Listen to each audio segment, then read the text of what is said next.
This is the Detroit Sports Podcast Network. Is there a sports podcast in Detroit that people are talking about? Hey, everybody, this is Freddie Cohen of ESPN Radio. When I'm not talking about breaking news or breaking news on ESPN Radio, I'm always a fan and listen to the Detroit Sports Podcast, and so should you.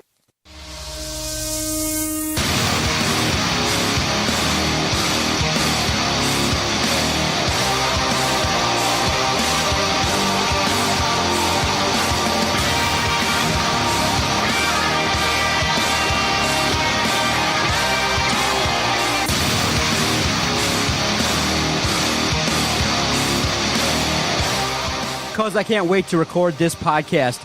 There are times in sports around town here locally that you just get excited. And I mean, I was sitting there in the car waiting to do this podcast. You roll up, your lips are freshly chapped, and I'm like, oh my God, what's the guy doing over there? I look over, Such a dick. and you're, applying the lip balm for a good 5 minutes, and I'm like, oh my God. Vigorously. And I'm like, well, I think I have a chance to take a picture. So I get out the phone, a decrepit old iPhone 6. I get a chance to look over, turn on the phone, hit the picture app, and you're still going at it. And so it looks like you brought your A game. What is that over there, dude? I never do that stuff. Look, I kind of do think it's a man card violation to use lip balm on your lips. Dude. Come on, man. They are so chapped. Look, so my wife took my chapstick, and instead she gave me some, what is this, EOS? Like, guys, you'll know what I'm talking about. It's that little, it looks like a mini egg, and you kind of roll the top off, and it's kind of like a half moon, and the stuff is so dense, it doesn't just apply easy. And I had to sit there and I had to like work it to get it like on my lips. So what you seen was me trying to apply and then reapply and then apply some more chapstick because look, man, these things have to be kissably soft, and if they're not, that's a man card violation right there. So yeah, it was it was unfortunate because I'm sitting there and I'm like, God, man, where the hell is John at? Just wait. I didn't realize that you have like a fleet of vehicles. For those who don't know, John has a fleet of cars. He's got like 9 different cars that he shows up to the studio in. So I'm waiting for you to show up in the what is it, the white Cruise. And I'm looking around, I don't see the white Cruise out there. And I'm like, all right, well, I'll just put some chapstick on and listen to the radio. And then next thing you know, I look down at my phone, and it's like, you send me a tweet. Like, you don't even send me a message. You're such an asshole. You sit there and you call it out for everybody to know. Exactly. And I'm like, what is this? And I look over and I see you and you're just cracking up. And I'm like, what a dick. This guy, I can't believe You got to realize that, I think Vito's now realized it, that anytime you enter into the zone, into the parking lot, you are fodder for entertainment here at my expense. So sorry about that, but no, it was cool. It was good. It was well played. I was like, this guy totally sniped me. Yeah, anyone that listens can relate in that when you sign a lease, you got to, do a certain amount of miles. And so when you have a chance to save on those miles and you can take your mother's car when she goes out of town, you definitely do that. So you take your mother's car and drive something different. But I know you say I got a fleet of cars, but just 2 or 3. or 4 or 5. Cause man, everybody was talking, it was down on the Detroit Pistons, and everybody was kind of jumping off the bandwagon. Nobody showing up at LCA. People were calling for SVG's head, game in and game out, and you kind of had a vibe that something needed to change, something needed to be done. For the better part of the run of this podcast since 2013, what have we been clamoring for? A superstar. Get somebody in here. Get somebody that we can go out there and see. But I guess we also should have put some caveats. Not Blake Griffin. Not that superstar. Not a guy that's getting way overpaid. And then you look at it and you go, when you started seeing the announcement, I was eating. I was hanging out with the family. Then I went back to Twitter and I'm like. Did you start choking? I was like, what was offered? And then I at first thought it was just Tobias Harris and the first and the second round pick. And I'm like, well, that's okay. I guess you had to give up something. But then when you see it's Tobias Harris, Avery Bradley, a first round pick and a second round pick, you go, when you realistically evaluate it, they paid too much. And I was frustrated because of the fact that it's not that Blake Griffin as a player is a guy that's going to be a bust. The problem is the risks involved really far outweigh that contract. He is way overpaid. And the biggest problem, the biggest risk that everybody's talking about, but we're all crossing our fingers, is dude's injury prone. Mm-hmm. Dude has missed several games. I think I read that he's only played 80 games 3 times in his entire career. He's had multiple surgeries. He's going to be tasked with doing some things for this organization. And when you commit to somebody like a Blake Griffin at 28 years old, a lot of people, that know hoops are saying his game doesn't translate in the next couple years to holding up. He's going to potentially break down, and he's going to have to learn, continue to evolve that jump shot because he can't get inside all that much. But, the Pistons have their big three, but when you just look at it on the surface, Blake Griffin, Andre Drummond, Reggie Jackson, it just makes you laugh a little bit. Yeah, and I know you were pissed off. You were livid. I was not happy. Look, what was your take on it? The way I see this is Stan Van Gundy trying to save his job. And at no point should you have a general manager or a head coach, or in this case, both, and I don't care what Jeff Bowers does or what his title is. Essentially what Jeff Bowers does is he's Stan Van Gundy's assistant. The phone rings, he picks it up, and he says, "Hey, Stan, guess who's on the phone? The Clippers. Do you want to talk to them? No, you don't? Okay, let me take a message for you. Do you want some tea? Would you like some coffee? Would you like a little cream or sugar with your coffee? If so, I'll go get that for you. Oh, do you want some Starbucks? Let me go get you a donut, Stan." That's what Jeff Bauer's job is. He's not a general manager. He's just there. He's just an assistant. Basically, he wipes down Stan Van Gundy's keyboard for him every single day, and then he goes and he sits in his office, and he sits there and throws pencils at the ceiling. That's what Jeff Bowers does. All right, so Stan Van Gundy should not be in a position to try to save his own ass by trading away commodities for the future that will make this team better. The biggest issue I have with this entire trade, not so much that it's the fact that it's Blake Griffin, and there's an issue there because it's Blake Griffin, all right? It's what it is. Guy was an athletic freak when he came out of school. Not so much anymore. He's a slam dunk machine. Doesn't really have anything else. You traded away you traded away 2 draft picks that could help this team. And by trading away 2 draft picks, on top of that, by trading away 2 guys to the same organization, those 2 guys, you could have sat there and you could have broke them up and you could have traded them away. Tobias Harris is your best player on this team. You could have traded Tobias Harris away, got a first-round pick from somebody. You could have traded away Avery Bradley because he's your second best player on this team and got somebody or got another draft pick. So you sit there, you take those 2 draft picks, pair them with your draft pick, and you mean to tell me you can't move up and get into the lotto? And we've discussed this before. In the NBA, just like the NFL, generally the higher you are in the draft, the better the talent. You can move up and get in there, and instead Stan trades away your 2 best commodities along with your draft pick that you have for this upcoming year to get a guy who is injury-prone and is on the downside of his career. When you look at a guy who plays the style of basketball that Blake Griffin plays, he's a guy who likes to jump out of the gym. That was his calling card. He's a slam dunk machine. He's a highlight reel. He's going to jump over like 9 Kias. He's like Evel Knievel, but he does it on a basketball court. And instead of jumping Grand Canyons, he's jumping 15 different cars and 4 little girls. That's what he does. Okay, he can't do it anymore. His knees are going. So you traded for a guy who has a huge contract, who's going to be here for at least the next 4 years, and you gave up a ton for him. Why? What is this going to do? Now, if you look at the way this all looks on paper, yeah, you're right. They got their big 3 now. Good job. You're going to have the same problem you had when you had Greg Monroe. Do you remember Greg Monroe? You remember the guy who ended up going to the Milwaukee Bucks? Do you remember why you got rid of him or why you didn't want him here? Because it clogged up the middle. There was too much meat in the middle. You have Andre and you have Blake. They both need the ball. They both can't play without the ball in their hand. That's part of the problem. That's part of the problem that you have with Andre Drummond is he can't play without the ball in his hand. All right? Basketball is becoming a game of interchangeable parts. Everybody can play everywhere, and everybody can shoot from distance. You've got 2 guys now who have to play next to the basket and have to play in the middle of the court and can't stretch it. It's going to bog down your offense. Remember, Stan Van Gundy's offense is predicated on hitting the 3. How are you going to do that with these 2 guys? Tell me. And everybody talks about, oh, well, on defense, they can swat the ball. Blake doesn't play good defense. I don't know if you know this or not. He doesn't play good defense. And Andre's good for picking up rebounds. That's about it. So I think it was a horrible trade. I think it was awful. Here, let me tell you how this kind of went on the day that the trade took place. So I had one of my best friends text me. All right, I was in the middle of grabbing some audio that we're going to play later on for a different segment. And so I was a little bit late to the actual knowing what had took place because I was just buried in grabbing audio. This is what happens. So 7:22, my best friend's like, Blake, what the fuck? And I'm like, I know, so whack. Stan sucks, bro. You traded your 2 best players for a dunk machine.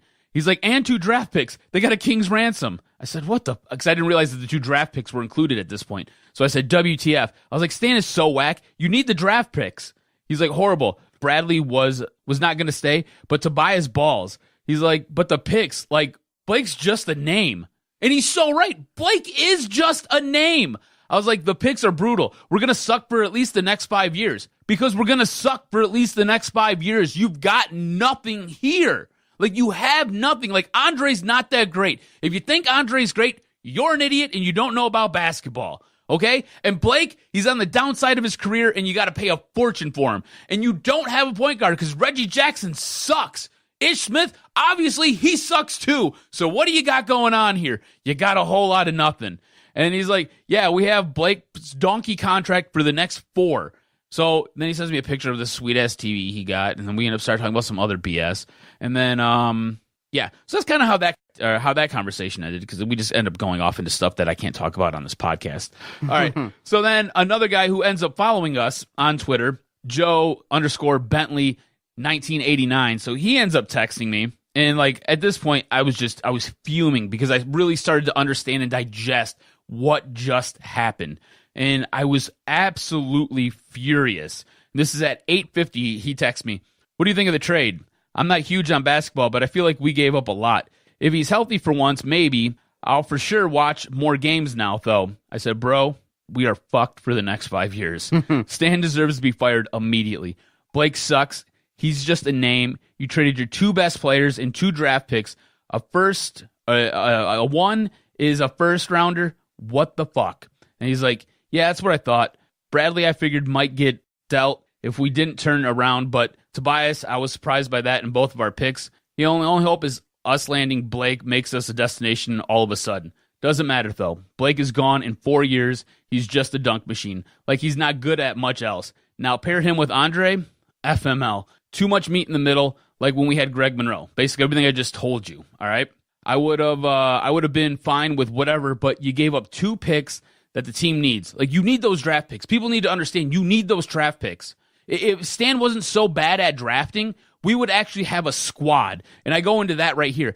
Stan missed on Devin Booker for Stanley Johnson, and he passed on Donovan Mitchell for Luke Kennard. Both of those dudes are savages. You add both those guys to this team with a Tobias Harris and an Andre Drummond, I guarantee you're competing for a 3rd or 4th round spot in the playoffs right now. I guarantee it. Maybe even higher. But no, Stan Van Gundy's an idiot and passes on those guys. Instead, we have shit and spare parts that sucks your balls, my dead grandparents' balls. So basically, we're effed, bro. We're effed. And he's like, yeah, I think Tobias and Avery alone should have gotten it done. I said, yeah, it probably wouldn't have because they were looking for something else. We're so screwed, man. It sucks because you end up giving up assets that you need, and you give up pieces that you have that could get you more assets of what you need for a guy who is likely to break down and has a ridiculous contract for the next 4 years. And now you're going to pair him with a guy who has to have the ball and has somewhat of a similar skill set. Now, I know Blake is a little bit better outside and has a little bit better of a mid-range game, but it's not much better, guys. Like, if you watch basketball, it's not much better.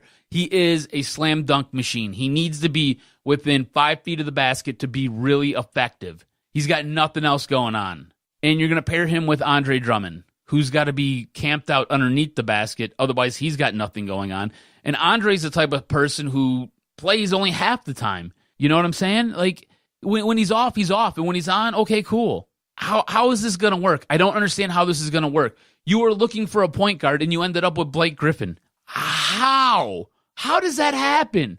And you missed on 2 guys in a 2015 draft and in the 2017 draft that would have made your team night and day difference. It'd have been lights out, night and day difference if you'd have had those guys. Instead, you got Luke Kennard and you got Stanley Johnson. Can I ask you this? Do you understand, though, in terms of competitiveness and things like that, basketball is also a business. And so the scenario in which you're looking at competitiveness, winning in the postseason, things like that, obviously the Pistons had to make a drastic move. They're looking at attendance.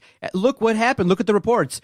The Motor City jersey with Blake Griffin's name on it sold out like that. You already had people at the Cavs game. Detroit fans are stupid. Yeah, but at the same time, people are clamoring. People are now talking about the Pistons. They're looking at what can happen. It's a big risk, but it gets your name in the books. I so get it. would you be upset if there was a little bit of truth to the fact that outside of basketball, for PR, for sales, for business, sometimes us being wrestling fans, we always hear the phrase, what's best for business, as evidenced by Ronda Rousey showing up at the Royal Rumble. You see things that are done sometimes for advertisement, for getting your name in the papers, getting your name talked about, and the Pistons basically were dead without a superstar. So yes, there is a little bit of a competitive advantage that you get with Blake Griffin in that he is a player when he's productive, can score 20-plus points, can do some things, can maybe open things up for the likes of a Kennard and a Stanley Johnson. But at the same time, would you be furious if part of the reason why they brought him here was to put asses in the seats? No, because I understand that. But you know what else puts asses in seats? Wins. Yeah. Like, all you got to do you remember back when the Pistons were really, really good? And by really, really good, I mean they had no superstar. I mean, you were led by Chauncey Billups. That was your Chauncey Billups and Tayshaun Prince and Ben Wallace. You had a guy that nobody wanted. But he had an afro. It was like having a wrestler who sucked, but he had a sweet gimmick. And nobody wanted him, but you did.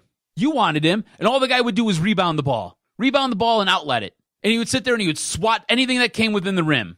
And you know what you did? You won championships. And you know what you did too? You sold out the arena every single night. You sold it out for 6 years straight.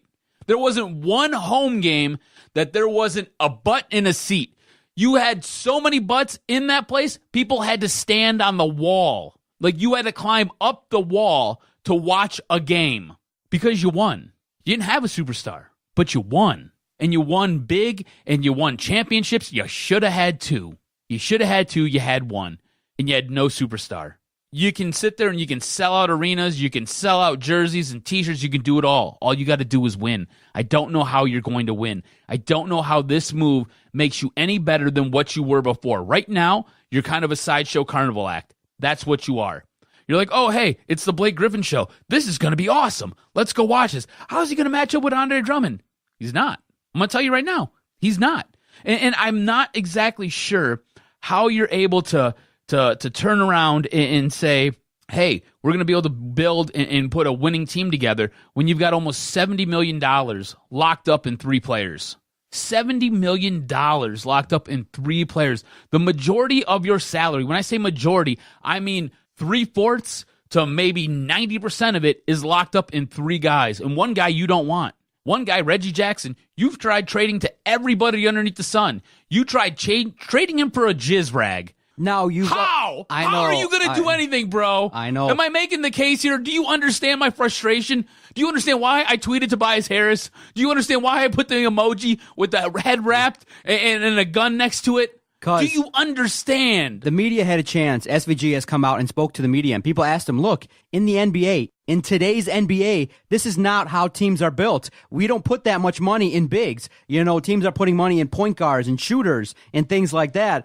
And so he had to address it. And he said, look, other teams are doing it that way, but we can't. He came out and said, we can't build that way. So now we're going to make other teams look at us and react to us by doing it this way. And this is the way we have to build. So he acknowledged it because teams are winning with shooters, with superstars at the point guard position. And so it just seems like the Pistons are taking a path that not a lot of teams have done with success. Okay. And that's why nobody's confident that it's going to work out. Let me ask you this, okay? This is just me and you. This is our basketball IQ, all right? If we had a dry erase board and I was to draw some stuff up, this is just me and you talking, all right? So we've got a team with 2 bigs and we've got some ancillary parts, all right?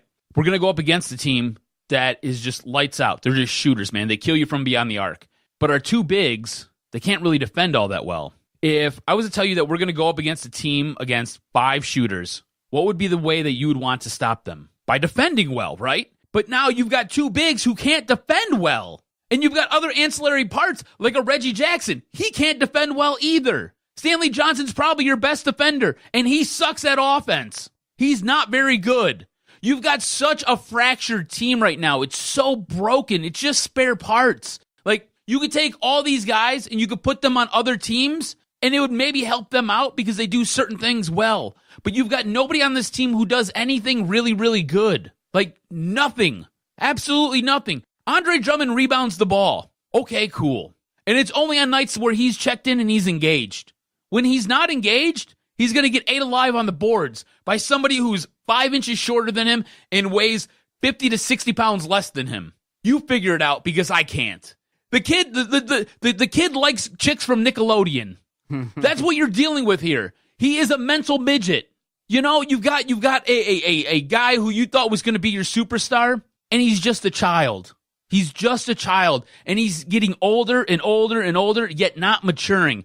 And Blake's out there banging, which one of the Jenners or Kendall Jenner. Kendall, okay, thanks. I know she's going to show up in town. Yeah, you watch the Kardashians. I don't even know. So he's banging Kendall Jenner. But because in terms, I respect everything you say. I'm frustrated with the Pistons, man. I really am. What was your take on the news that there were other deals to be made? It seemed like the Charlotte Hornets did not want to address dealing Kemba Walker to the Detroit Pistons. The Pistons, it seems like, offered Tobias and a first for Kemba Walker. They said no.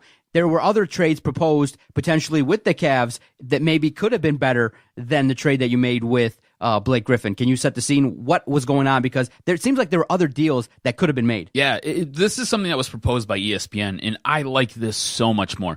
So the Pistons would get Channing Frye and Jay Crowder, and they'd get Cleveland's 2018 first-round pick, as well as Miami's 2020 second-round pick, and Cleveland's 2023 second-round picks. So you're going to get two twos, and you're going to get a one. You're going to get this year's one, and then you're going to get some twos that come down the line. And the Cavs would end up getting Bradley, and they get Stanley Johnson, and that would be it. And I'm sitting there like, oh my God, this is the case? Let's do this. Let's do it. The one thing I wanted from the Pistons, if they were going to go out and they were going to trade anything away, because at this point, I think the season's lost. I don't believe that you are going to win enough games with the amount of time remaining to where you're going to be put into an advantageous spot in the playoffs. And if you do make it to the playoffs, you've got to do something. And by do something, you've got to get out of the first round. Like, you can't just go win a game. That doesn't cut it anymore. You know, we're in what, year 4, year 5 of Stan Van Gundy? You need to start expecting wins. You need to win series in the playoffs.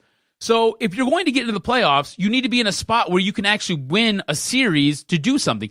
I don't think they're going to have the ability to do that. So if you're going to trade anything away, I want draft picks. I want draft picks in return, because I don't believe Stan Van Gundy should be allowed to do anything going forward except sit there and trade for draft picks. And that's it, because you need to get a new general manager in here. I don't care if Stan wants to be, if they want to keep him on as the coach, that's fine, but he should not be allowed to be the general manager anymore, because you need to get somebody in here who can now start to draft well and put things together. What I think people lose sight of, the NBA with their draft, it's only 2 rounds. It's the first and it's the second. So you get Cleveland's first this year, you match that with your first, you can move up the draft board. You take these second-round picks in 2020 and in 2023, you compare those that year and move up, and you can maybe get into you can get a low first-round draft pick. You know, you can do things. Then you take that first-round draft pick and you pair it with something else. I mean, there are ways that you can sit there and stack draft picks to move up the board to go get some of that talent. And this year, what really makes me upset is this year is supposed to be a really deep draft. And right now where the Pistons are sitting, they're looking at getting a top 15 pick. All right, you mean to tell me that if you get Cleveland's 2018 pick and you're, I don't know, let's say you're drafting at 15. By all accounts, it's the worst you can do. You're drafting at 15. You mean to tell me you can't take Cleveland's pick and you can't take your 15th pick and you can't move into the top 10 in a deep draft? Come on, man. And if you go back and you look at what Stan Van Gundy could have had in 2015, if he'd have took Devin Booker at 13, you mean to tell me that wouldn't look better on this team? If you go back and you look at what happened last year, go back and look at what happened last year when you took Luke Kennard. The Utah Jazz moved up from 24 to 13 to take Donovan Mitchell. And those guys right there, they're all-stars. Those are all-stars. But you've got pieces. You've got parts. You know, Luke Kennard's a part. He's a piece. He's not an all-star. And we've already talked about what Stanley Johnson is. Just pieces. I'm so frustrated right now. You needed draft picks. And that's the only thing I'd have been pleased with them doing is trading guys away to get draft picks in here. So that way you can pair those up with the general manager who knows what the hell he's doing and knows how to evaluate a draft. Because at this point, it has been proven that Stan Van Gundy has no idea what he's doing when it comes to the draft. He has no idea how to evaluate talent. And you got a guy who is buying the groceries and then he's trying to cook the meal. But every time he tries to cook the meal, either something is spoiled because when he was at the grocery store, he didn't evaluate what the produce looked like properly, or he grabs the wrong produce and it's not what he needs. Like, he's trying to make an apple pie and the guy's buying star fruit. It's not going to work. Not even close. You could maybe get by with a pear, but this dude's sitting there buying, I don't know, oranges and grapefruits, and he's trying to bake those into a pie. Get the hell out of here. I know you're taking the negative slant. I know the risks are really high. People are talking about it. But at the same time, what are people asking for? Expose, let's see what Luke Kennard and Stanley Johnson can do. First game out against the Cavs, you probably would have thought that the Pistons would have been, having the losing streak extended to 9 games. But they went out, they balled out versus the Cavs.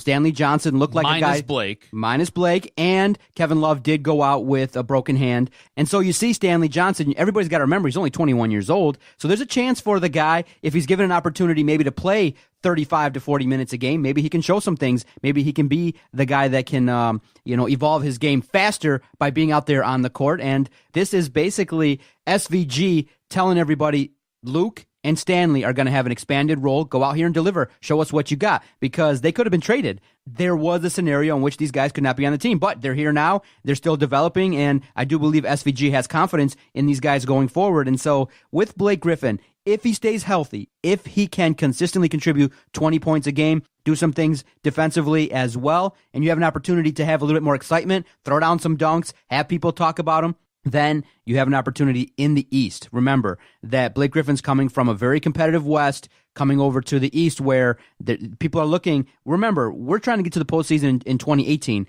but if LeBron James leaves, the East kind of opens up a little bit, and if you can just basically add a significant piece in the offseason going into next season with that lineup, you should then start to move from the bottom dwelling and fighting to get into the postseason, maybe into that 2 to 5 seed if Cleveland bails out, because then you basically can say it's Boston and everybody else. And so the Pistons are trying to make that move, and I do believe what Stan Van said is that, hey, if Blake Griffin's available, we would have done a lot of things to go out and get him. So he gets the shot. SVG, it doesn't look like he's going to be blown out of here. It seems like if Tom Gores is willing to pony up that much money and let SVG make this move, he's going to be around for a long period of time. So we got to sit back and wait. Initially, most people do believe they did give up too much, but when you're the Pistons and you're in Detroit and it's fucking cold out every day and you can't draw free agents, then you sometimes have to overdo it. And that is what the state of Detroit sports is if you want a superstar, you got to overpay and get it. Now, SVG has pushed his chips in the middle. I respect that he had the balls to do it. Is there a stronger likelihood it's going to fail? Yeah. But at the same time, I respect the man for trying to, show some balls and make a move because the Pistons team as constructed, what did we rail about? What did we scream about? It's boring. Nobody's going to go out there. It had no life. A little bit of life was injected. Now we also hope that there's also some substance with the style. They brought in the style. They brought in the superstar. They brought in the dude making big, huge money. Now we also need some substance. And he brings style, but you also have to bring in the substance. Let's see what happens. Dude, I don't understand how this team gets any better. You're basically right up against the luxury tax. You've got essentially $2 million, a little bit less than $2 million till you hit the luxury tax. You've got 3 players that are consuming almost 65% of your salary cap, and they're not going anywhere anytime soon. I don't know how you add extra pieces to make this team better. You don't have any draft picks because you traded them all away. The draft pieces that you have that you've acquired over the last couple of years suck. I don't see it, man. I really don't see it. I'm so furious at Stan Van Gundy. I feel like he just needs to go. He deserves to go. Shouldn't be allowed to do anything else with this team because the next general manager who comes in here, he's already at a deficit. He's going to be sitting there managing this team and trying to put it together from a loss. It's so frustrating. Like if it doesn't work out in 3-4 years, nobody's going to come here. There's a strong chance Blake Griffin could be the guy that everyone points to as the reason why the Pistons in 3-4 years have disintegrated. If it goes bad, because when you go all in and it doesn't hit and you get that bad but I don't the feel river, like it'd be Blake's fault. I mean, honestly, if it goes south, this whole thing's on. It's all on Stan. Okay. You sat there. You missed on draft picks, and I just pointed to 2 drafts. I pointed to 2 drafts where there were superstars sitting there waiting for you to take them. You didn't even have to move up or move down. You could have just took them. 2 drafts. All right, 2 of them guys that would come in here and change your franchise immediately, and you blew your load on both those dudes. And then you've got your superstar center who's a child, and you've got Reggie Jackson sitting there toting around $16 million a year. Get the hell out of here. And now you're bringing Blake Griffin on one decent leg. It's not even good. It's decent. Get the hell out of here. All right, take our first time out. We'll come back. We got to address the Outside the Lines ESPN report regarding Michigan State. A lot of people are kind of exploring and looking at what the report actually meant. What does it mean for Tom Izzo? What does it mean for Mark Dantonio? We got our takes. We got our opinions regarding what we think the report really signified and how this is likely to play out going forward. Stay tuned. You're going to want to listen. You're listening to Doc and Jock on the Detroit Sports Podcast Network. Doc and Jock here for our host site, Podomatic.com. When Adam and I first started this project, we were looking for a great place to host all of our recorded audio, and thank goodness we found Podomatic. At this point in time, we've recorded 800 to 900 weekly podcasts, and we've only used one host site. Podomatic provides us the easy opportunity to take all of our recorded audio, put it up to the interwebs so that all of our supporters across the country and even overseas can find us, and that's how we grew the network. If you're looking to start a brand new podcast, you're listening to us, you're watching all the videos on our Twitter page, and you're like, wow, I think I can do this, definitely check out Podomatic.com. Very easy to use. Great links are provided, and all your supporters can find it via the cell phone, via the internet. Great user site. We wouldn't tell you that if we truly didn't believe in Podomatic.com.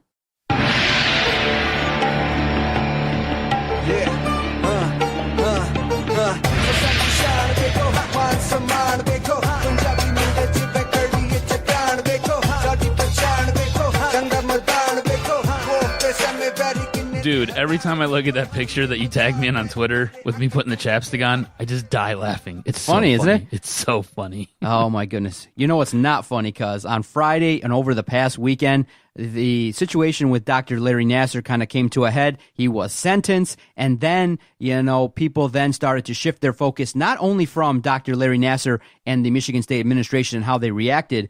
ESPN kind of put together this report that basically indicated that the Michigan State athletic culture is toxic and enabled these type of things to happen, not only with current players, but past players as well. And it laid out things like, Tom Izzo and Mark Dantonio have basically fostered a culture that allows these athletes to do negative things. And so when you really look at it, I can understand the nature of the report, but I also understand the other side, the critics of the reports that are saying, hey, where are the facts? And so when I was talking to Vito and kind of parsing this out, really what's happened is this issue regarding Michigan State and how these athletes are acting on campus and in the community is basically split into two parts and two questions. The first part is basically everybody wants to know when these allegations are made, what are the coaches doing? What is taking place? What are the standards when an allegation is made against these athletes? People want to know, okay, are you reporting to the proper people? Are you doing anything? Do you have anybody on your staff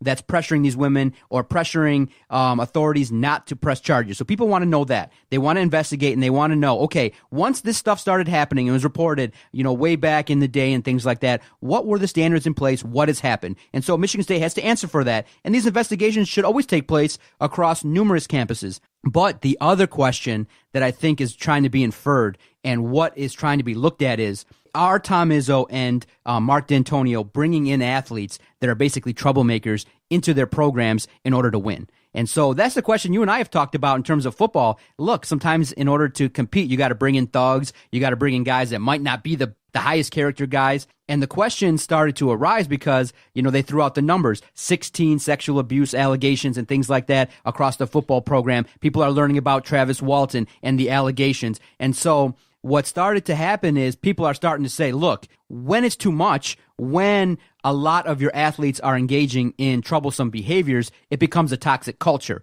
And that's another thing that people are asking is, look, what should your standards be regarding the athletes that you're bringing in? I mean, we had Garrick Sherman on the Motor City Sports Rant, and he said, look, I was there 2 years. It was a drama-filled time, and I just didn't want to be part of it, and I went to Notre Dame, and it was vastly different. But, of course, Notre Dame is a Catholic school, and there's a lot less drama at Notre Dame. But he painted a picture of sitting in meetings, talking about weed, talking about distractions, and he's like, why am I forced to sit and deal with this when I don't smoke weed and I'm not a troublemaker? He painted the picture of sometimes these athletes that are brought in are troublemakers. And so these coaches, we have to admit, sometimes when you go out there and you bring in these athletes from these communities and you go out there and you find these guys and your job is at a high-pressure situation to win. When you're in the winning business, sometimes these coaches, and you have to admit it, these coaches are going to go out there and bring in character guys. But it seems like, and I think it's fair to say, it seems like in the past, when you and I would talk about it, we'd say, look, bring them in. We want to win. Nowadays, in 2018, I do believe the tide has shifted to the other side at the expense of having a safe environment on campus, at the expense of the reputation of the university. We don't want these guys on campus. And I respect that. I can understand that. But I do believe people need to parse out and separate the two questions that are being investigated. We don't know yet factually if Mark Dantonio and Tom Izzo covered shit up, if they pressured people. There's allegations, there's speculation, but the facts are going to be investigated as they should be. But the realistic question that people are going to ask is, do you want troublemakers on campus? And if you say no, I can respect that. But in the winning business, you have to recognize sometimes you got to bring in dudes that maybe have sketchy characters. And your job as a coach is to try your absolute best to foster an environment that can lead to cooperation in the community and things like that. But in the end, as a coach, there may not be so many other things that you can do. Sometimes things are going to happen, and people are looking at, okay, the sheer number of things that have happened at Michigan State might start to be way too much. And that's just where it's at. Do you agree? Do you think that I'm kind of on the right path regarding these reports, and how did you experience it? I think there's a lot of credence to what you say. I think the way Outside the Lines reported the information, they didn't give any context to the allegations. They didn't go into what the stories were. It was basically, since 2007, since Mark Dantonio was taken over, there's been 16 different sexual abuse reports or sexual reports of a sexual harassment report. Well, 3 of those took place last year. And if we remember what happened last year, those 3 students were immediately barred from the football team and immediately kicked out of school. So I think there has to be some context here. Do I think Mark Dantonio and Tom Izzo have to share some of the burden here for what's happened with Larry Nassar and different things that have gone on in their programs? Absolutely. They're the heads of those entities. And do I think at some point did MSU put the green and white and the S on their chest before probably what was, I'm trying to be careful on how I say this and the words I use, trying to put put green and white and put the Spartan S ahead of things that maybe might have disrupted or maybe disfaced or maybe marred some of the squeaky clean image that Michigan State has. Yeah, I think some officials, not all, some officials may have. And I think you're starting to see some of those officials either resign or step down or leave. And I think the NCAA stepping in now is probably a good thing. I think the Attorney General, Bill Schuette, stepping in now and getting involved and conducting multiple investigations, not 1, not 2, but multiple investigations. I think that's good. I think what that does is it helps if Mark Dantonio and Tom Izzo are clean and are clear, and they did everything that they were supposed to do. They crossed all their T's, dotted all their I's. I think you'll see that. I don't think they have anything to worry about. And both of them coming out on, I believe it was last Friday, Mark Dantonio especially came out and he was like, look, I did nothing wrong. I did everything the way I was supposed to do it. I followed the rules of the law, and I handled it the way I was supposed to handle it. I think him coming out and laying down such a strong statement, if you're a Michigan State fan, I think that you almost breathe a sigh of relief there. I think Tom Izzo came out and looked very shaken. I think Tom Izzo, every time he has talked about this subject, has looked maybe worse each and every time because he looks ill-prepared. He doesn't know what to say. He doesn't know how to go about it. He doesn't know necessarily how to address it. And it seems like he keeps getting caught up in either the finality of his words. And the reason why, the way I take it is he knows what's coming. He knows that people are going to start parsing out and look at what players were brought into the program and some things that have taken place. And it's going to be probably stated that he brought in some dudes with questionable characters, and he basically is going to take the blame for some of these questionable characters doing questionable things on campus. It's going to fall. Do you think is he going to go down?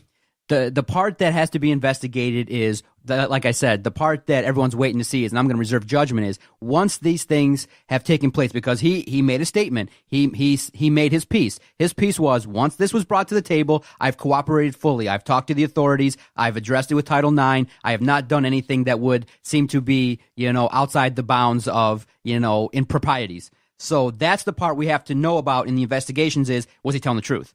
Because of the fact right now, that's what he's saying. He said, I've always cooperated with investigations. I've always done these things. But what's going to happen is he's going to have to answer the question of, hey, you brought these dudes in. What is your culpability in these dudes doing questionable things? Because of the fact that, hey, did you know some of these things prior to? Because the football team has done it. They've brought in dudes who have had questionable past. They made it to the football team, and they've done questionable things on campus. So the football team is taking it a little bit more because the sheer number is a little bit more on the football team. And the thing is I think people are starting, not all. I think the tidal wave of anger is going to be if there's a cover-up. But people are starting to have the conversation, hey, what type of athletes are you bringing here? You got to bring in good dudes. You can't have all these guys, 16 is a lot. And so I know basically 16 over 11 years and 3 in 1 year.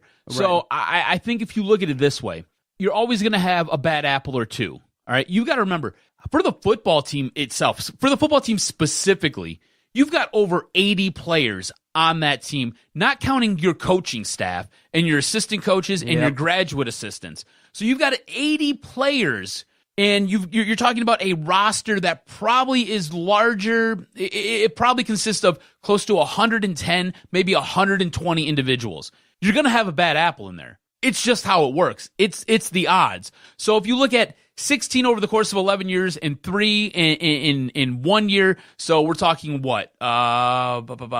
13 in 10 years. You're looking at one bad apple every year.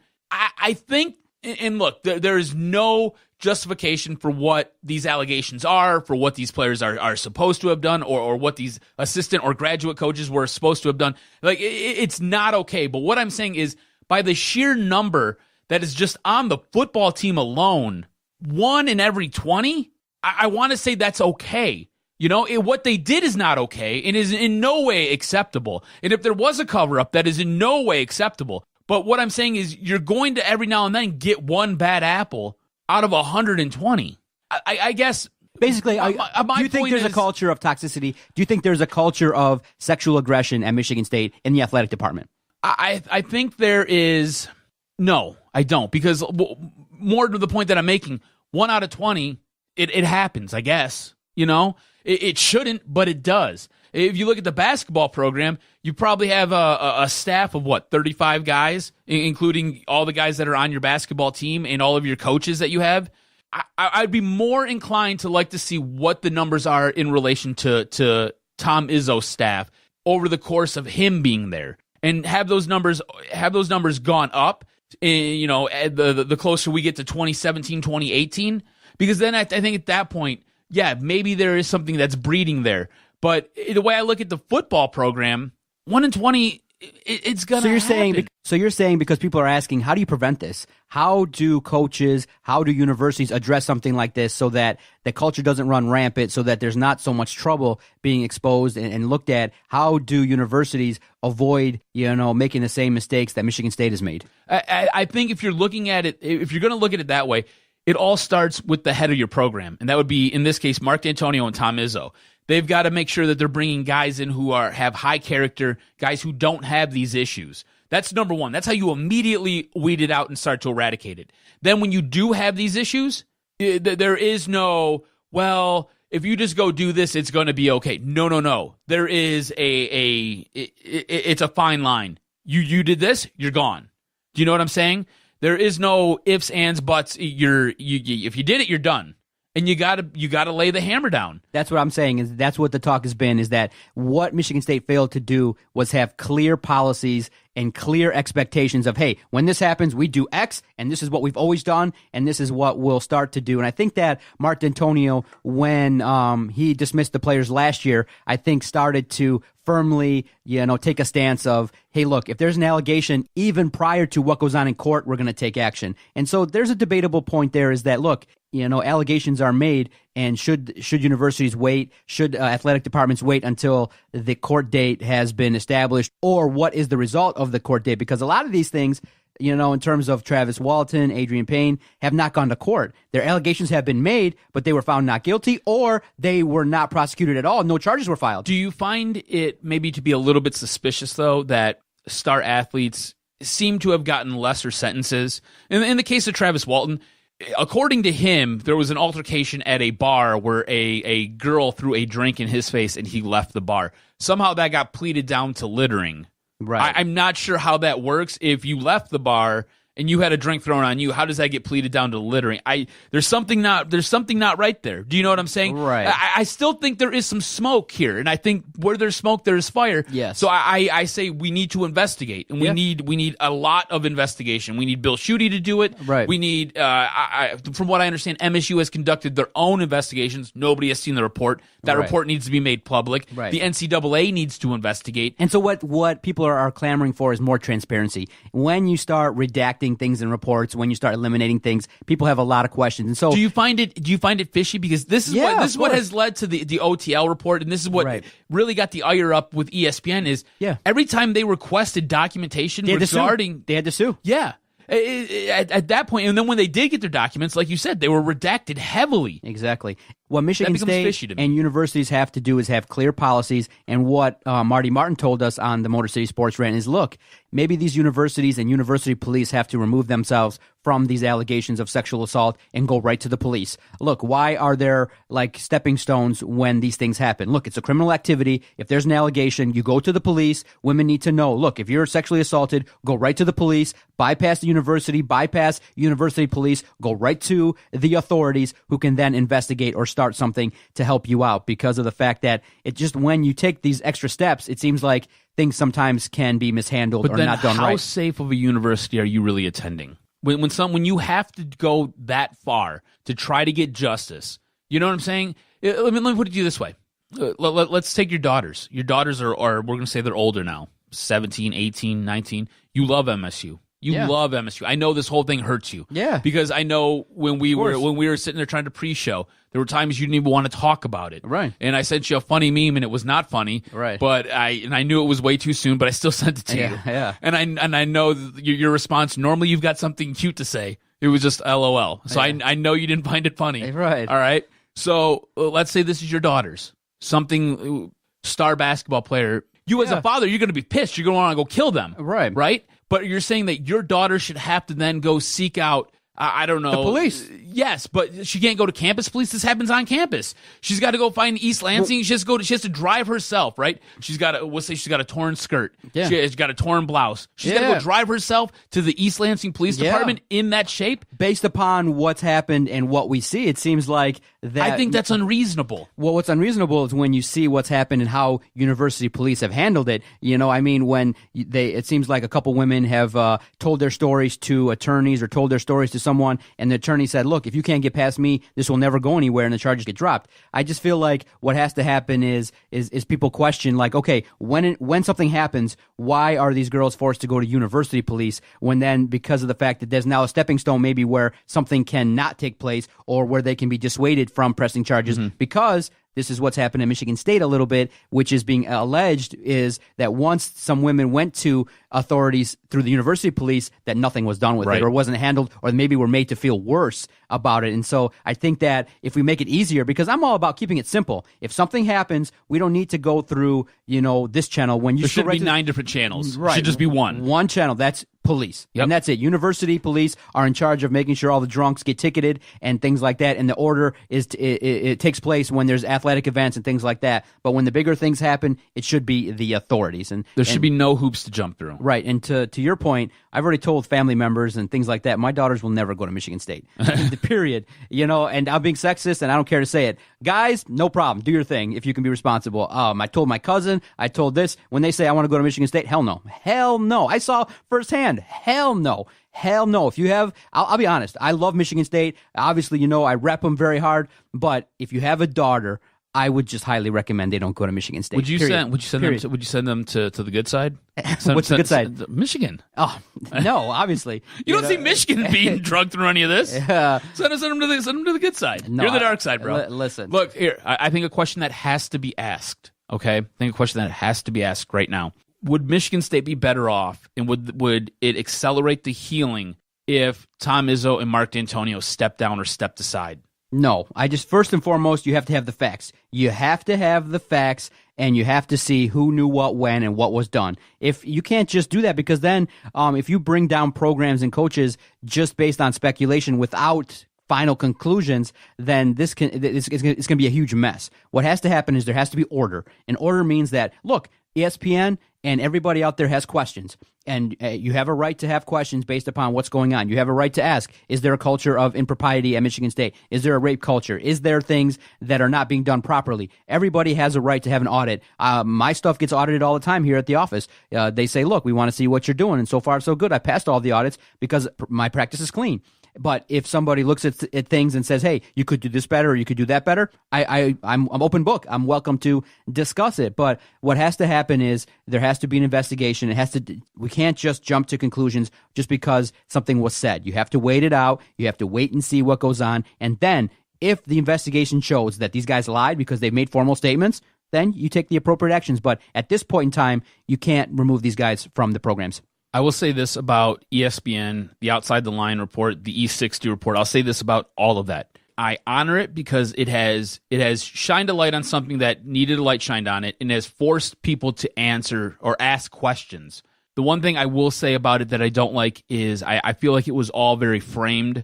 I feel like certain parts of it were a hit job, and I think they didn't provide context when they gave a lot of the stats and a lot of the information. And here's the mistake Michigan State has made, is that people want, the tone to be appropriate. They don't want the tone to be like, look, we're covering ourselves, we're covering our ass with legalese and things like that. They just want the community, the administrators to be supportive and things like that. And they want investigations to take place realistically. So what's happened? Michigan State has hired John Engler, and he's got ties to the governor. He's got ties to people. He used to be the governor. Yeah, he's got ties to people that are running for governor, I should say. And people are like, look, John Engler probably can do the job, and he's probably capable, but how realistic is he? He's not an unbiased outside person. Exactly, because he's got ties and things like that. So people are a little bit skeptical. And for me, I read books on John Engler, and I had a lot of respect for the man because he was the governor around a time where Michigan was doing some great things. And so outside of knowing what he's going to do as president, I have a lot of respect for the work that he did as governor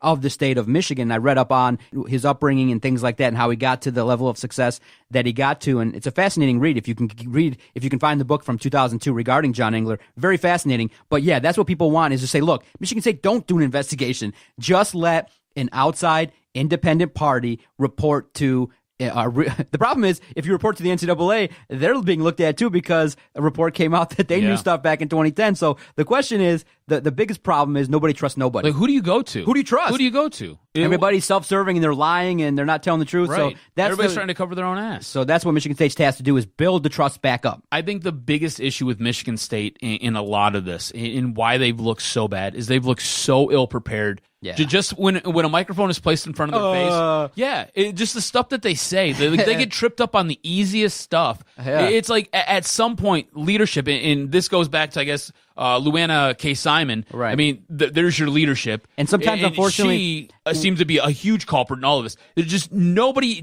has sat down with everybody and said, "Here, look, this is our statement. Stick to the statement. Yeah. We'll get all this figured out in the wash." What's happening is, we can look at it real quick before we talk about the Super Bowl in the final segment of the podcast. Really, what's happened is, because we are an instant society, we are a Twitter-based society where everything can be tweeted out instantly. Everybody wants to get their stuff out right away. So sometimes people are being barraged with questions from 15 different sources. It used to be in the past where if there was something going on, you knew you were going to be questioned by Fox, ABC, and NBC. And that's about it. Now you got independent podcasts, you got independent bloggers doing their own thing. And so the myriad of people that show up and ask questions is a lot. And so sometimes you're being asked a barrage of questions. And what has to happen is, like I tell everybody when they deal with anger management, when they deal with something, you just got to stop and think and take your time. And sometimes just the answer has to be, there will be no comment at this time. We are looking seriously at this matter. We will release a statement and we will fill you guys in regarding our statement regarding this matter,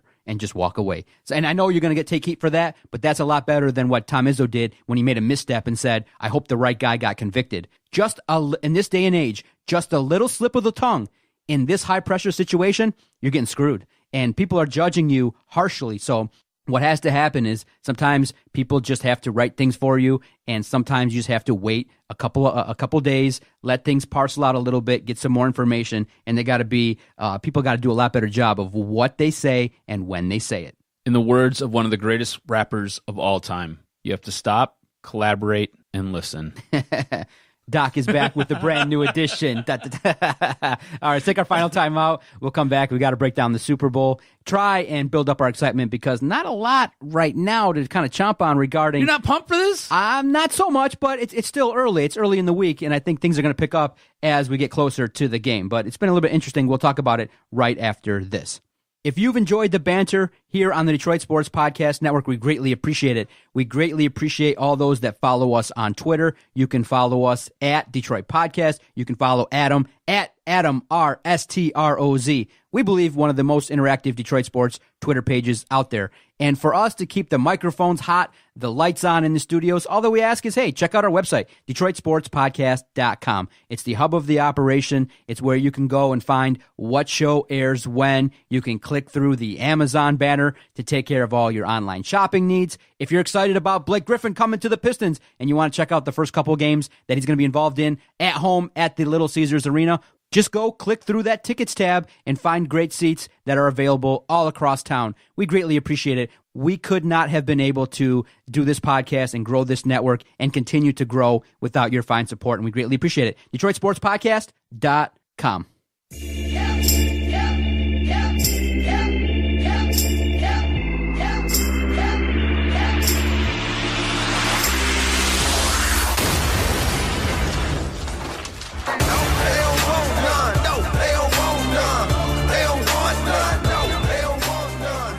So, Cuz, I knew you chomped on what went on with the sports radio out there in Boston. My goodness, man. When you look at what's going on, obviously we're going to talk about the Super Bowl here in just a few minutes, but one of the early storylines that took place earlier this week was, man, people were kind of talking about and curious because whenever an athlete does a reality show or puts their life out there, you know, in the public eye, people are going to critique it, but dude, this individual on this radio station basically, and it's funny too because they got a relationship with Tom Brady. Mm-hmm. So for him to be so flippant, to be so brass as to make these comments, it was surprising.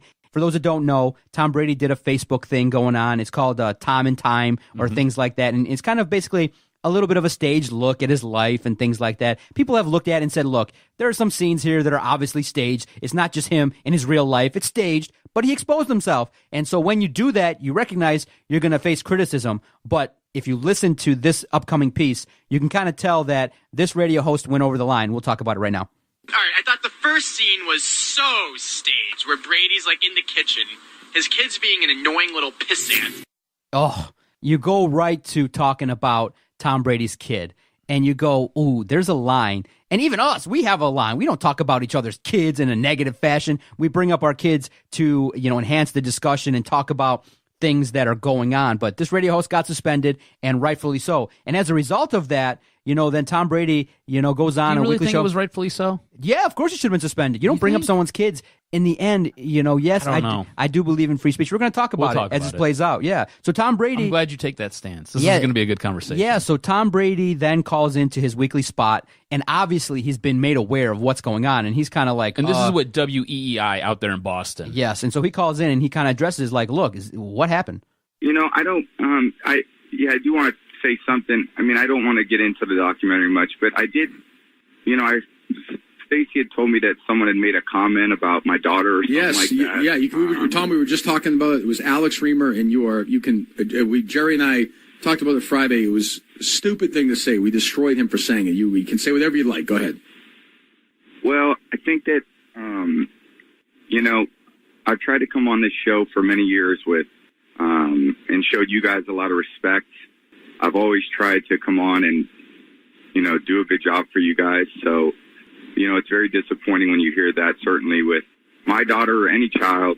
You know, they certainly don't deserve that. So, no, Tom, no question. Yeah, as I said, Jerry and I talked about it on Friday. Stupid thing to say. He was suspended for it. He should be. There are certain things I think you understand.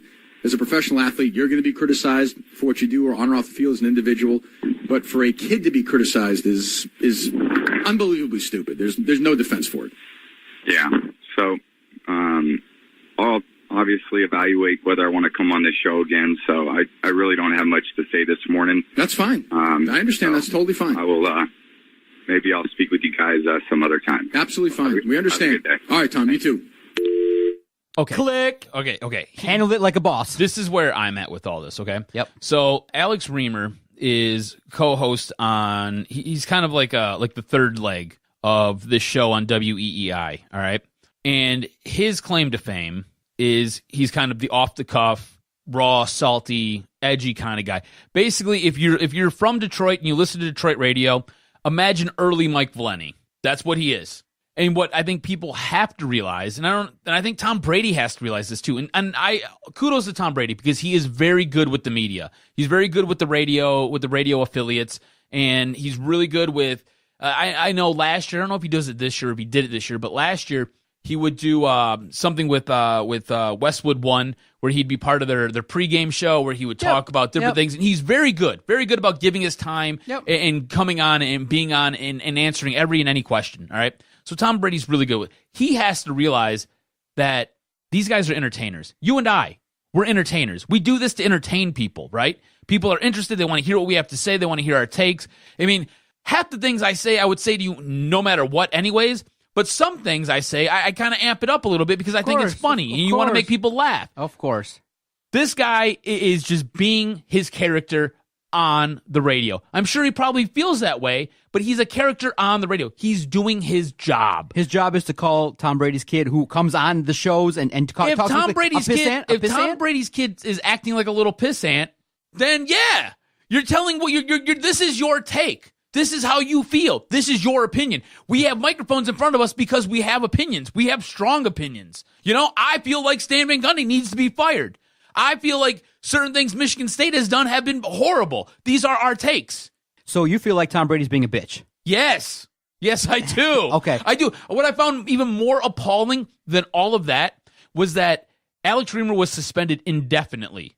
They're like, you're suspended. And he's like, well, for how long? They're like, until the end of time, until we get this figured out. And basically what it is, WEEI are acting like a bunch of little bitches because, the great Tom Brady's a little bit upset, and he does a radio spot on us once a week with us. So we have to make sure Tom Brady's okay with this. And the other co-hosts who sit there and go on to bash this guy who you're basically brothers in arms with, you do a show with, you give each other time, you give and take with each other. It's similar to wrestling. It's real similar to wrestling. You got to give and take with each other. Right, but because I know these guys throw him underneath the bus and they back the thing up, and then you know what? They go and they grab a cement hauler and they dump cement all over this guy. So now he looks like freaking Han Solo in carbonite. Listen, I respect all those that champion the position of freedom of speech and things like that. But unfortunately, there is such thing as a higher order and a hierarchy in terms of what you do. And sometimes, dude, it's a take. Listen, you can tell. Listen, you go back, play the cut again. Play the cut again. Listen to his voice. Mm-hmm. He sounds like he's laughing when he's talking about it. Listen. All right, I thought the first scene was so staged, where Brady's like in the kitchen, his kid's being an annoying little pissant.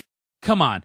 How serious does he sound there? Does he sound like he's going to take the kid and DDT him through a table? No. But unfortunately, here's what happens, okay? And you got to see this all the way through because you're right at the step one, which is he should be able to say pretty much whatever without repercussions. Unfortunately, when you say that, you now have alienated some of the fans who listen. You've now alienated Tom Brady, who's a guest on your show. When Tom Brady is a guest on your show, that drives revenue. And when Tom Brady does not come on your show because of things like this that are said, then you now potentially lose an opportunity to make some money. And unfortunately, it's a business. And so you recognize that as well. And so when you work in radio, and hopefully one day you get a long-term contract, and I can read up on all the shit that they are going to make you say and not say. But what happens is it's far different than what we're doing, where we're in control of what we say. Unfortunately, when you work in radio, you have what's called a program director. And unfortunately, when you work for the boss is the man. And the man can come in and say, you will not say X. And if you go in there and say X, you're in trouble. So that's what people are upset about and that's why people are gravitating towards Sirius Radio and podcasting is there's more freedom. Like, I don't control anything that you say. You can say whatever the hell you want on this platform because you own it and we're not monitored by anybody. But when you work in radio, there's a standard. And the host even said it. There's a standard. You can critique a player's performance. You can critique a player's appearance. You know, that's walking up to the line. But when you bring up kids, when you bring up anybody's kids and you make fun of them, a 5-year-old, you know that you're going to face the wrath of the person, the subject, and your boss. He should be suspended and likely be fired, because if Tom Izzo wants to play that card and say, if Tom Brady wants to play that card and say, I'm not coming back on the show anymore, then he could potentially cost the radio station not just thousands, but maybe potentially tens of thousands of dollars by the actions of a radio host. Unfortunately, it's a business. And while, yes, we are entertainers, the other aspect of radio is you got to keep relationships strong, especially with Tom Brady. And it's not like Tom Brady's coming on saying, hey, you critiqued my 4-step drop and you're making fun of me and calling me old and things like that. No,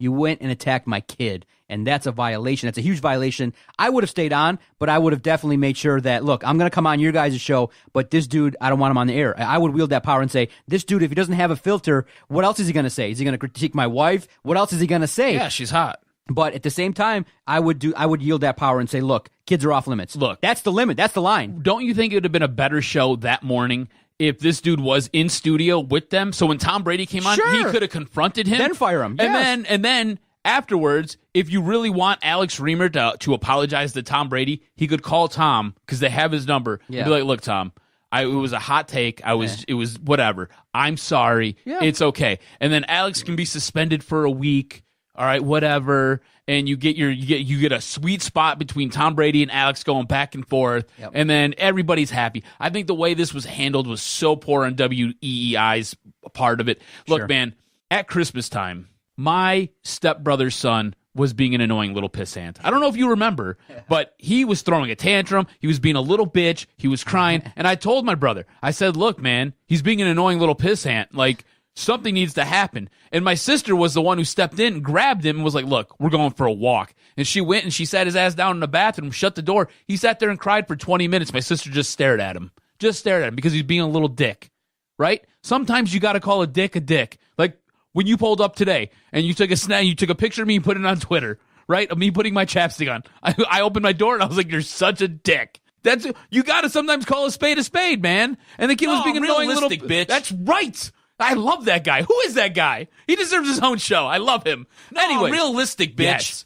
You know what? Tom Brady's being a little bitch. Okay. That's what it is. We can agree to disagree. There is a fine line. You have to also recognize that you just can't say anything.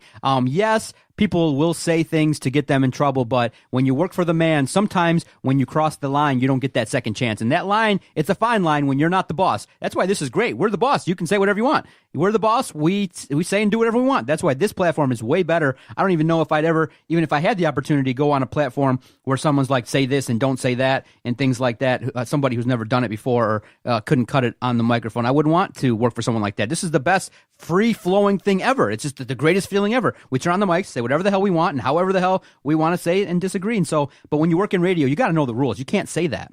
But and I agree with you. Can't say that. And Tom Brady should not go back on that show. Go find another station and pump them up. Go to the competitions. So, cuz when the line came out for the Super Bowl, it was pretty much, I think, a fair line, maybe like 5.5, 6.5, things like that. But early action went on Philadelphia. And I do think people, in terms of betting, like the points. Many people, in terms of a simple philosophy, if you're just new to betting, many people in football like getting points in the line and in betting. But somebody, an individual, actually had the potential and was able to spend $3.5 million, was willing to bet on the Eagles and single-handedly moved the line and moved it down a point. Fascinating. Would you ever, if you had $3 million to spend and were a gambler, would you ever, at this point in time, bet against the New England Patriots? $3.5 million taking 6 points. I wouldn't do it. Dude, I was at work this morning. I was having a conversation with a guy, and he was like, so who do you like for the Super Bowl? I was like, I really don't know. Because at this point, it feels like a coin flip to me, right? Because you don't ever want to bet against the Patriots. You don't. Like, the Patriots have been there so many times, and they're in the middle of this great dynasty. They've got arguably the best quarterback of all time with the best coach of all time. And your future Detroit Lions head coach is going to be a Super Bowl champion very shortly here. They got all this going for them. How do you bet against them? And how do you bet $3.5 million against them that they're gonna lose outright? You're not going to get any points. The Eagles are just going to win. How do you do that? I don't know if I could ever do that. In my highest of highs, my drunkest of drunks, I don't know. I just got money to burn because I got it to burn. I don't know if I could ever do that. That would be so difficult. And this guy right here who went around and did this, I mean, he didn't just make huge bets at one casino. He went to multiple casinos and made different bets each and every time. Dude, blows my mind. I could never do that. I couldn't. Yeah, not against the Patriots, but the points are nice, right? And look, with the points, I could maybe understand it. But you got to realize, too, the Eagles have their backup quarterback. And yeah, Nick Foles has played out of his mind the last 3 games. But still your backup quarterback, you know? And you're going against, you're not necessarily a rookie quarterback, but it's his second year for Philadelphia with their head coach. You got a second year head coach going up against the greatest of all time. Right. I mean, really? You're going to put money on that guy to match wits with that guy? It seems like it's a conundrum to me, you know? I could never do it. I could never do it. I don't know. I mean, you seem sometimes a little bit more freewheeling with your money than me. I'm sometimes a penny pincher. When you look at the Super Bowl, it's really interesting to look at because many people will say, look, Tom Brady's been there. There's so much experience on New England side. They got probably the greatest coaching staff assembled right now in the game. And you look at the scenarios in which how do the Eagles win? And unfortunately, you have to kind of ride it out with Nick Foles. And many people are skeptical whether Nick Foles can actually go out there and execute. But if he balls out, if he plays similar to how he played in the NFC Championship, I do believe the Eagles have a strong chance. And so for me, just looking at it, I obviously am going to pick the Patriots. I do think that the Patriots are going to win the game, but it's going to be close. I got them winning 31-28. If you look at the team's numbers, they're pretty much even. Both teams score 28.6 points a game. Both teams are 13-3. Both teams have above average defenses. But what's likely to happen is the key matchups that people are looking at is how are the Eagles front four going to attack Tom Brady? Can they get home? Can they cause some disruptions? Can they get the game-changing turnovers? Can they do those things? And then on the other side, Nick Foles has to take advantage of, New England's bend, don't break defense. Meaning, I do believe the Eagles are going to be able to kind of move the ball on the Patriots, but once they get into the red zone, if they make a couple opportunities, they can't settle for field goals. They got to punch it in. And so Matt Patricia is a genius and a wizard at locking things down when they get into the red zone. Nick Foles is going to have to ball out because the strength of New England's not in the secondary. I do believe that they're going to take chances deep, and they got to execute. And the other side of things is, can you contain Rob Gronkowski, because this looks like a game where he could get off for 2 or 3 touchdowns. And the hardest thing about getting to Tom Brady is he knows his checkdowns, he knows defenses. I don't think that Jim Schwartz can dial up anything too exotic that he hasn't seen before. And Tom Brady, the reason why he's so clean and has been around since, the age of time and has been around now going into, now whatever season it is, and he's 40 years old, he's had the opportunity to get the ball out quickly. And they just move the offense. Their offense is efficient. And so I do believe it's going to be a game where both teams are going to score. It's going to be exciting. But in the end, you always go with the guy that shows that he can deliver. 31-28 Patriots. It should be an exciting game start to finish. I would not be shocked if the Eagles won because defense wins championships. But I will say this. If the Eagles don't score points from their defense, they don't win. They must score probably 7 to 14 points from that defense to keep up. So can they do it? Can they go out and execute it? It would be awesome. It would be nice to see. But I do believe in the end, New England's better all around, and they can do some things to win the game. That's my opinion. See, I think this is going to be an extremely entertaining Super Bowl, probably one of the best in the last 2 decades. And the reason I say that is for a lot of the things that you just listed, right? If you look at New England, you got one of the best quarterbacks of all time. You've got one of the best tight ends of all time. They find ways to sit there and nickel and dime you and eat you alive as the game is ongoing. And then defensively, you're right. It might not be the best collection of players, but they find ways to win. They're opportunistic. They force turnovers, and when they turn the ball over, they find the end zone. And then if you look at the Eagles, I mean, Nick Foles has been playing great football the last 3 games. Like, nobody in the NFL has ever done what he's done in 3 consecutive games, posting a passer rating of, I think it's like over 120. The guy's playing out of his mind right now. You mix in their defense, and like you said, their defense has been awesome. Jim Schwartz, former Detroit Lions head coach, has dialed up a great defense that forces turnovers. They score points as well. And I think this is just going to be a really interesting matchup, and it's going to be fun to watch it unwind. My take on the way this game is going to work, right? If the Eagles have any chance of winning this game, they've got to get to Tom Brady early. They've got to get to him often. They have to make him move his feet. He's an older quarterback. He's never been slight of foot.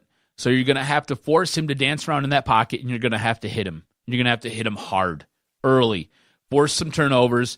Get them behind early. At that point, let your offense do what it's got to do. Like you said, they play that bend don't break off. They play that bend don't break defense. I'm not exactly sure I agree with you as far as their secondary. I think they have a very good secondary. I think their front seven is kind of their weak link. So I expect Nick Foles to nickel and dime them, just kind of like you said, or like Jay Ajayi, get some stuff, handle your business. The running game's got to do some things. Yeah, like you hate with Matt Stafford, right? Yep. It's all dink and dunk. That's it, all the way down the field. And then when you get into the red zone, you got to put sevens on the board. You can't settle for threes. The way I see this game playing out, though, I think the Eagles jump out to an early lead. I think it's going to be real similar to last year's Super Bowl. I think the Eagles jump out to an early lead, and then by the time the second half comes around, there'll be some adjustments that are made, and the Patriots are then coming back. It's like every time they get a possession, they're putting points on the board, whether it be 3, whether it be 7, whether it be 3, whether it be 7. Next thing you know, it's just ticking down, ticking down, ticking down. It's going to come down to a last-second field goal by Steven Gostkowski, and I think the Patriots end up winning. So if I'm betting on this game, I'm taking the Eagles +4 because when New England wins Super Bowls, it's always close. Yeah. Always close. You believe that stat that they've never scored a touchdown in the first quarter of any of the games of any of the Super Bowls they've been in? What a crazy stat, huh? So nuts. So nuts. Where are you watching it? I don't know yet. I'm still trying to figure out. I got invited to go to a buddy's house. My mom, I think, invited me over. My dad, I think, invited me over. I don't know. I have no idea what I'm doing. I'll probably just end up sitting on the couch. First time ever, I'm going to a bar, hanging out with the crew. We'll probably watch the first half there and then go home and enjoy the day. Not going to eat because I'm happy to report, first 31 days of January, lost 10 pounds. What? I'm down 10 pounds, Congrats, looking svelte. Dude. Basically working out every other day. Can't do every day, man, because I'm getting old and brittle. But every other day this week. Every other day this month, I've hit the gym doing some cardio, about 45 minutes on the elliptical because there's a gym right across from the studio. Been able to do that and cut out the pop. And basically, I'm like, look, I'm going to just eat a little bit less. I'm not going to eat out as much, and I'm going to hit the gym every other day. So far, so good. Down 10 pounds. I'm feeling good. Good for you, man. Yes, congratulations. Got to grind it down, baby. When you got kids, you want to be around. You want to feel good and look good. And if you're going to do more videos, you got to handle your business. So First 31 days, down 10 pounds. Let's keep it going, baby. Congratulations. Keep it up, man. Yes, sir. All right, cuz. Great podcast. Enjoyed the conversation. Can't wait for next week's podcast to break stuff down, see how Blake Griffin looked, see how the Super Bowl played out, and also to see if any news develops with Michigan State. Maybe some resolutions or some actions are taken, or we'll see a continuing or the beginning of an investigation. For the Jock, Adam Strozinski, I am the Doc, John Macaroon. See everybody next week. Thank you so much for downloading. Go Eagles, fly. Fly, Eagles, fly. Like, I wouldn't even let that guy wash my balls. This was locker room talk. Second dick. Sorry, Detroit. Didn't quite work out. And all I can say is Detroit Sports Podcast scores. I hear voices in my head. They counsel me. They understand. They talk to me.